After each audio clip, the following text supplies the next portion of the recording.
In today's news, male injured in weekend shooting. The United Nations Development System and government agree to extend country implementation plan. Perline R. Scatliffe-Leonard kickstarts 7th District campaign. Upsurge of violence in schools. Ministry implementing new measures to curb behavior. Well, viewers, these and more stories when 284 News return. Yep, that's me. You're probably wondering how I got here. My name is Kamal Haynes. Most of you know me from 284 News, but now you get to see me in a different light on my very own show called Health is Wealth. We have Joel Turnbull. I don't want you to arch your back when you're pulling down. Milton McLean. First of all, right, your footwork. Stephen Payne. That was a 9 out of 10. I know you got the service down pat. Steve Augustine. You did a pretty hard workout today, so perhaps... And as you can see, it's actually you're feeling it. Alonzo Boynes. Taekwondo.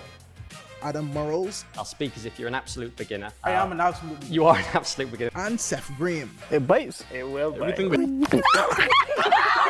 Get your water, get your fruits and veggies, and experience a wealth of knowledge about getting healthy.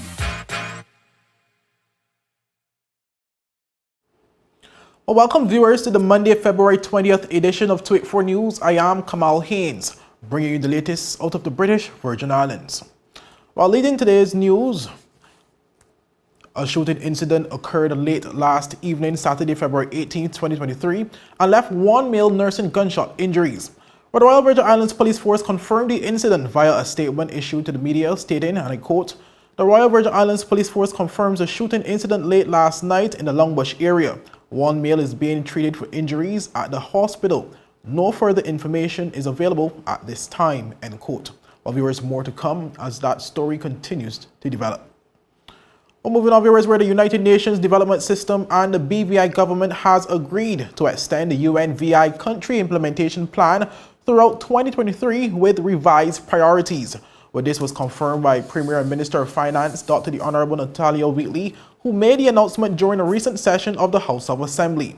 But the country implementation plan is the official agreement that guides the UN's cooperation with the Virgin Islands, and following the 77th UN General Assembly on December 12, 2022, the new resolutions were agreed upon. The 7 priorities agreed include the following. 1. Create a business environment and investment climate that is more conducive to success of micro, small, and medium-sized enterprises and to attracting private investment. 2. Accelerate transition to a more diversified, tourism-led, investment-driven, low-carbon economy that supports inclusive and resilient economic growth. 3. Increase the use of relevant data and information by government to help guide and inform the design and adoption of laws and policies aimed at eliminating discrimination, structural inequalities, and ensuring the advancement of persons at risk of being left behind. 4. Improve the ability of persons to equitably access and utilize universal, quality, and shock-responsive social protection, education, health, and care services. 5. Expand and strengthen the adaptive capacity of national institutions for inclusive, gender-responsive climate change adaptation and disaster risk reduction. 6. Strengthen national laws, policies, systems, and institutions to improve governance, security, and social cohesion. 7. Incorporate sustainable development framework, international planning to drive implementation. Well, Premier Wheatley also noted some of the many benefits that the BVI has experienced through its relationship with the UN. The UN Joint Program, Resilient Caribbean, engaging and training youth and strengthening integrated social protection sector delivery, through which UNICEF is assisting the BVI government with a review of its social assistance programs and how they can be improved. UN FUT Tourism Program, Rethinking Tourism and Micro, Small, and Medium-Sized Enterprises, which has awarded several grants to the local BVI businesses. UN COVID-19 Response for Barbados and Eastern Caribbean, UN joint programs, social protection and employability promotion to mitigate the social economic impact of COVID-19, which provided a grant of $362,000 to help fund the BVI government's income support program for persons affected by COVID-19. And finally, technical assistance from the Economic Commission of Latin America and the Caribbean to develop a national sustainable development plan. Madam Speaker, the government also remains engaged with the UN within the framework of the UN's multi-country Sustainable Development Cooperation Framework 2022 to 2026. We are a member of the MSDCF Joint Steering Committee and recently made representation on interest at an inaugural meeting held last month that is coordinated by UN Resident Coordinator for Barbados and the Eastern Caribbean, Mr. Didier Trebuch. Madam Speaker, it is also important to note that we have relationships with several UN agencies, including the Resident Coordinator's Office, UNDP, ECLAC, UN Women, the World Food Programme, the International Labour Organization, UNICEF, UNESCO, and PAHO. Each are doing work of some kind with our various ministries and departments. The Premier said the Sustainable Development National Coordination Committee, which is chaired by Permanent Secretary in the Premier's Office, Mrs. Carolyn Stout-Igwe, was created to coordinate the BVI's engagement with the mentioned UN agencies and the UN development system. Well, he said his government anticipates receiving more assistance from the UN in the future, particularly for the implementation of the BVI's National Sustainable Development Plan, which was officially approved recently. Viewers, moving on to our final story before the break, where an upsurge of extreme misconduct at some secondary schools across the territory has resulted in the Ministry of Education implementing new measures to curb the behavior, including the assistance from the Royal Virgin Islands Police Force. Well, Education Minister Honorable Shari De Castro made the disclosure during a recent session of the House of Assembly, where she detailed some of the shocking things that are being discovered at some of the unnamed schools. Madam Speaker, in recent weeks, there has been an upsurge of extreme misconduct at some of our secondary schools.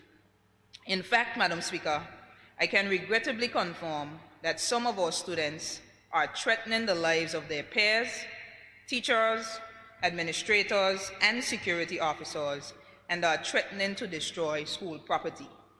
Additionally, Madam Speaker, our schools have found students in alarming possession of marijuana and marijuana products, as well as e-cigarettes. Brass knuckles with knives attached are being confiscated from students far too frequently. The schools have also reported a significant issue with students bringing oversized splat ball or pellet guns and using them to shoot at others after school.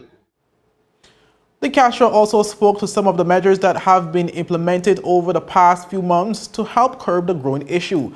She said while there has been some improvement from students, the same cannot be said for others.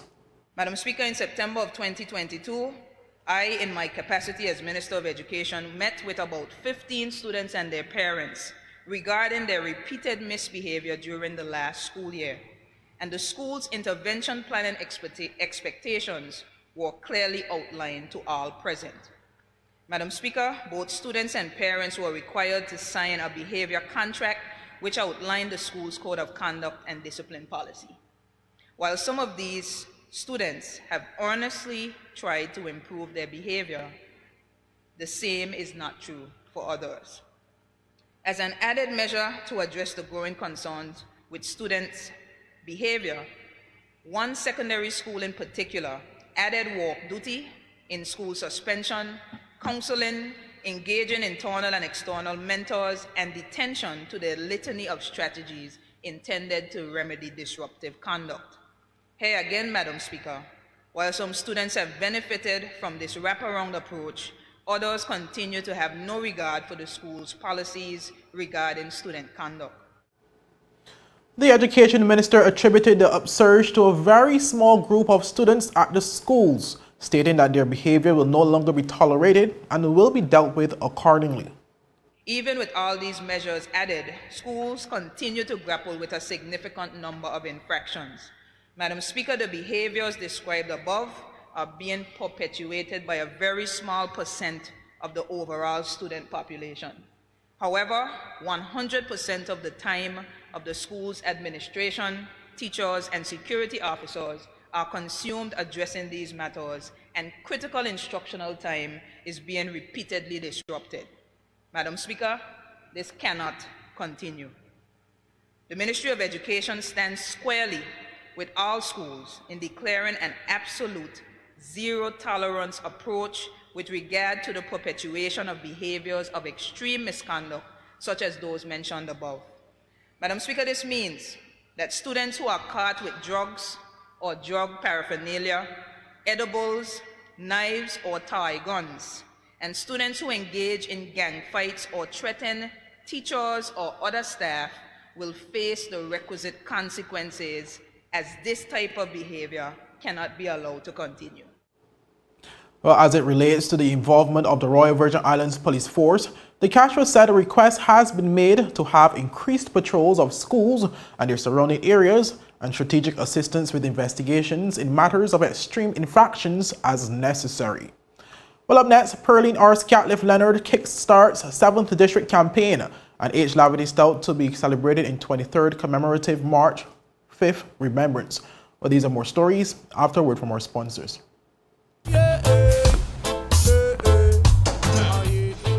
Father Jesus, that line you long like church service. Alright, do enjoy the rest of the day. Next customer line, please. Wait, hold on a second. Yes, Sonny boy, come, yes, Sonny. Good morning. Good morning, Sonny boy. Hold on there. You must stop cut front of people. It's okay, I'll take care of it. What? No man protect you. How may I assist you? Yes. You want top of power? You want top of power? Join the prepaid party with CCT and enjoy more affordable data plans, more top-up promotions, more savings with hero bundles, and more value for your money each and every Tuesday with Top Up Turn Up Tuesday. Visit a CCT store today or anywhere CCT Top Up is sold and top up your phone. 5, 10, 15, 20, 25, 30. You want top of power? Hun, it's asking for your password. Huh? You were logged out. I need the password. BR. What's the rest? BRANDI, the number 4, EVER? Who's Brandy? We're like the password that isn't your ex-girlfriend's name. CG Insurance. Good like that. I should have changed it. You should have. You're right.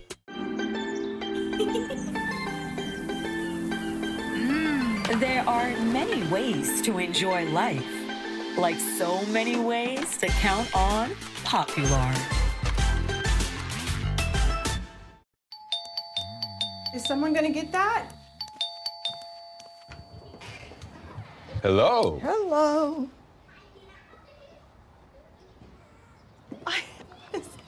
So nice of you to have cleaned up for us.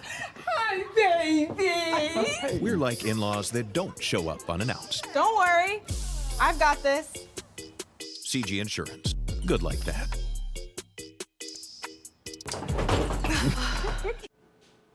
Welcome back, viewers. Well, as the journey to elections 2023 continues, former Director of Water and Sewage Department, Mrs. Perline R. Scatliffe-Leonard, has kick-started her political campaign in a guess to be the next representative for the 7th District. One more on this report. Leonard's campaign is under the slogan "We Matter Too" and will be launching her campaign at the Stickett in Longlook from 7 p.m. on Saturday, February 25th, 2023. Now, she had previously held a press conference declaring her official candidacy on February 8th, 2023 as an independent candidate. In an official press release, Leonard said, and I quote, "My message is simple. The people of the 7th District matter too. For far too long, this district has not received the attention it deserves. My focus will be to promote programs, productivity, progress, people empowerment, pride, and prosperity within a cohesive community and through a government that works in and for the best interest of the people. I believe, she said, I can inspire a unified vision of progress and prosperity within the 7th District as well as the territory. She also stated that the people of the 7th District required dedicated, caring representation committed to community building and empowerment. In her press release, she also stated a number of aspects she desired to tackle if elected, including regular consultations with the community, activities and better care for the elderly and socially challenged individuals, youth development and mentorship programs, safe district initiative and partnered with the Royal Virgin Islands Police Force, promotion of family and community activities that fosters inclusion of all persons living in the district, preservation and promotion of our heritage and culture, support and encouragement of agriculture, backyard farming and fisherfolk, district infrastructure enhancement, coordination of projects and beautification, increase commerce opportunities including participation in tourism, and promotion of private-public partnership. Well, the government of the Virgin Islands continues to celebrate the life of the late Honorable H. Lavity Stoutt and will be observing the 23rd anniversary of this commemorative occasion on March 5th. When Mr. Stoutt, considered as one of the territory's greatest visionary leaders, will be remembered this year under the theme, Countryman Comes to Town, Keep the Vision Moving. For more on this report.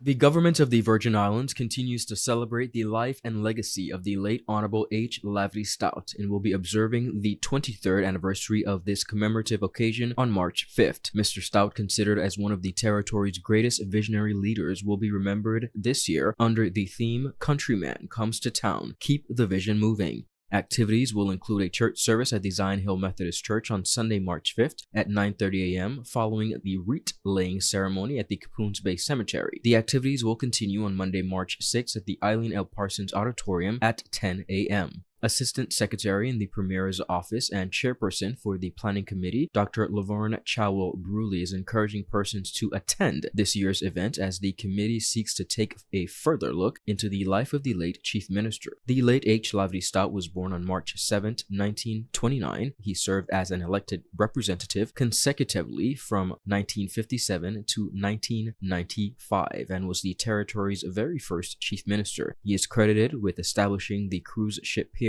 overseeing the construction of the Central Administration Complex, and spearheading the development of the local community college, which is named in his honor. The government of the Virgin Islands celebrates the life and legacy of the late Honorable H. Lavity Stoutt as a person of historic significance to the territory of the Virgin Islands every year on the first Monday in March. The day is declared a public holiday in celebration of the anniversary of the birth of the territory's very first Chief Minister, H. Lavity Stoutt. He passed away on May 14, 1995. Well, up next, concept and details designs to be finalized for new West End ferry terminal, and CARICOM and Canada strengthen ties. With these stories, when 284 News return. Is business slow? Cash flow down? Hosting an upcoming event? We can help. Advertise with 284 Media and take your business or event to the next level by enhancing your present marketing and messaging strategies. Allow our team of experts to create a personalized ad that sets your business apart from all the rest. This could be your business or event. So, what are you waiting for? Contact our marketing team at 284media@cctbvi.com. Advertising with us works. Yo, everything good, Dad? Aye. This thing got me one way, Daddy. What you mean? Ever since I hook up with this thing, can't eat, I can't sleep. This is the first thing I touch it when I reach home. What you really? Hey, this thing like you know. Dad, this thing got me staying home, keeping out of trouble me. Wow. What your name is? Shit. I talking about my CCT life. Don't worry about missing your favorite series, sports, news, and local programming. Come to CCT today and sign up for CCT Live to access over 80 channels. CCT Live. Bring it home.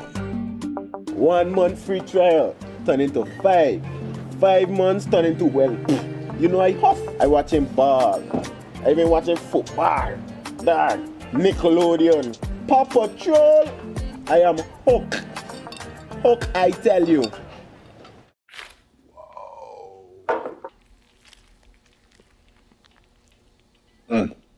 Is that my lunch?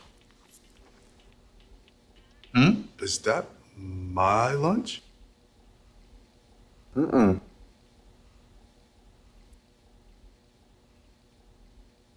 like the coworker that doesn't eat your lunch. I'm John. I'm John. CG Insurance. Good like that. Well, welcome back, viewers, and thank you so much for sticking with us. Well, climate response and energy savings measures in a functional layout were on the agenda during stakeholder discussions on the new West End ferry terminal held on February 15th and 16th. More in the story.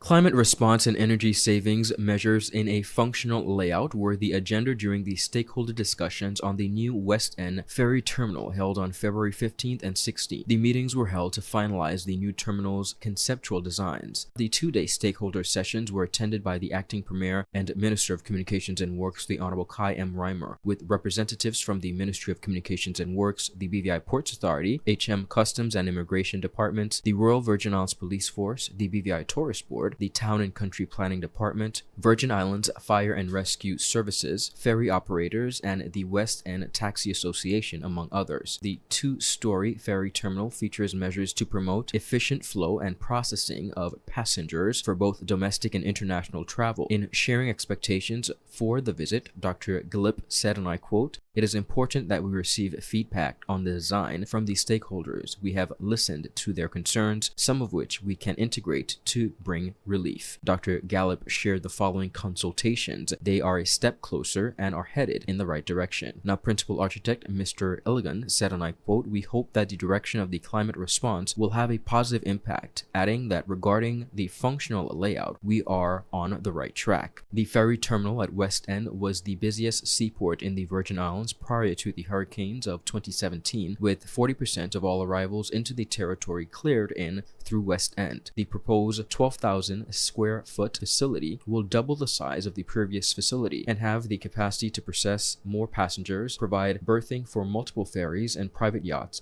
as well as parking for vehicles. The facility will be built from sustainable materials and will incorporate technologies to offer greater efficiency for business and passengers. Now, this round of stakeholder consultations on the West End ferry terminal consistently supports the Virgin Islands Recovery and Development Agency's overarching goal to deliver on its mandate to execute recovery projects, build capacity, as well as philanthropy. Well, now on to some regional and international news where Prime Minister of Canada, Right Honourable Justin Trudeau, has pledged upwards of $45 million to the Caribbean community amid a strengthening of diplomatic ties between CARICOM and Canada. Well, Trudeau was a special guest at late last week's CARICOM summit, where he was joined by the Conference of Heads of Government in the Bahamas. Well, among topics of discussion throughout that week were the situation in Haiti, climate change and climate financing, trade and regional security. Well, Canada hopes to assist the Caribbean with its fight against illicit trade through $1.8 million in funding to target the war on drugs and strengthen maritime security. So Canada will provide $1.8 million to target illicit drug trafficking and strengthen border and maritime security in the Caribbean. Together, we can build a safer, better future for the people in our countries and around the world. Well, Trudeau stressed that such assistance is critical to addressing the issues of the drug and arms trade and human trafficking as criminal elements become more sophisticated. But also on the issue of security, Trudeau announced the new efforts being made to monitor and assist in the situation in Haiti, which included pumping both humanitarian financing and Navy resources towards assisting the police and citizenry there. But Canada has pledged funding totaling $44.8 million towards addressing the climate crisis in the Caribbean. But these funds will support organizations such as the CARICOM Climate Change Center and the Caribbean Biodiversity Fund to improve marine and coastal ecosystem management, increase water security, and help regional governments to respond to the impacts of climate change. On trade, Trudeau has announced that Canada is seeking the renewal of CARIBAN, the waiver from the World Trade Organization, which allows for Caribbean goods to enter Canada duty-free. Countries need robust, dynamic trade. The strong trade ties between us go back decades and remain strong today. In 2021, Canada's two-way merchandise trade with CARICOM countries reached $1.9 billion, with bilateral trade and services reaching $3.9 billion. There are opportunities for businesses in all our economies in emerging sectors like clean technology, green infrastructure, renewable energy, and more. I want to announce today that Canada is seeking a renewal of its waiver from the World Trade Organization for our CARICOM trade program to ensure that goods from the region can continue to enter Canada duty-free belong 2023. CARICOM was first announced by Canada at this same meeting in Nassau in 1985, so it's only fitting that we renew that pledge today. Well, it revealed that in 2021, CARICOM Canada reciprocal trade reached $1.9 billion, while bilateral trade in services reached $3.9 billion. With this, the Canadian Prime Minister told CARICOM highlighted the strong ties between the two parties. But this bond, he said, is critical to addressing urgent issues together. We must address the crisis in Haiti. We must deliver on climate action. We must find new opportunities for our businesses and workers and grow our economies.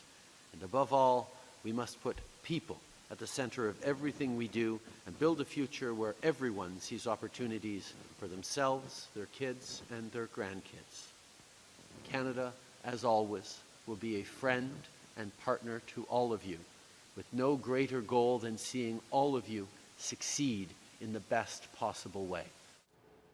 Well, during meetings with Trudeau, CARICOM heads are said to have emphasized the need for increased people-to-people contact with Canada and sought restoration of visa-free travel.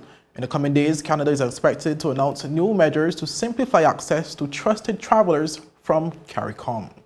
But that's it for today's news roundup. Be sure to follow us for daily news updates at 284media.com and like us on Facebook at 284media and 284BVI on Instagram and Twitter. I'm Kamal Haynes, and I'll see you again tomorrow. Have a safe and enjoyable evening. Bye-bye.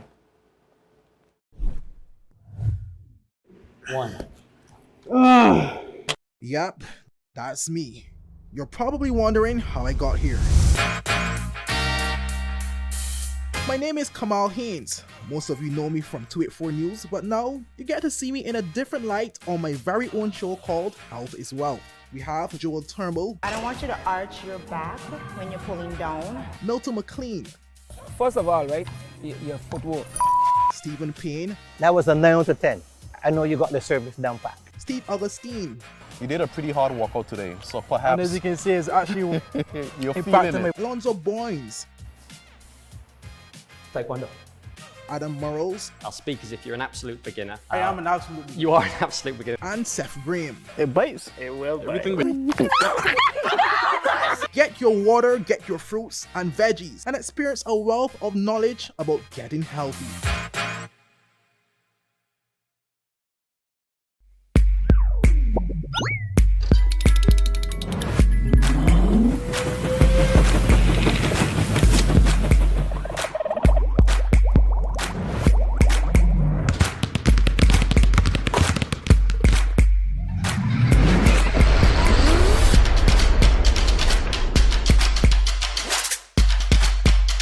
Freeze. Choose your mix, choose your flavor.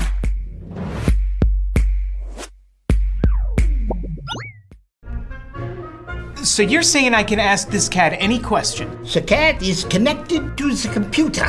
You just type in the question, it will read his mind. There the answer comes.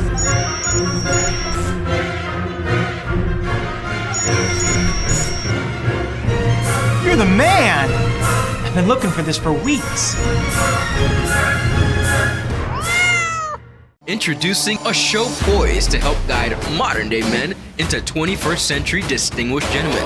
It doesn't always involve suits and bow ties, but raw, real-life lessons. I'm taking you outside in the field to share the journey of some of the BVI's the best and brightest men. From East End to West End, Virgin Gorda to Jos Van Dyke, not forgetting Anegada. Our Virgin Islands gentlemen are doing the damn thing. We are the movers and shakers of this generation. The Art of a Distinguished Gentleman. Season 4 by yours truly, Ron Grant. Raising a generation of greatness.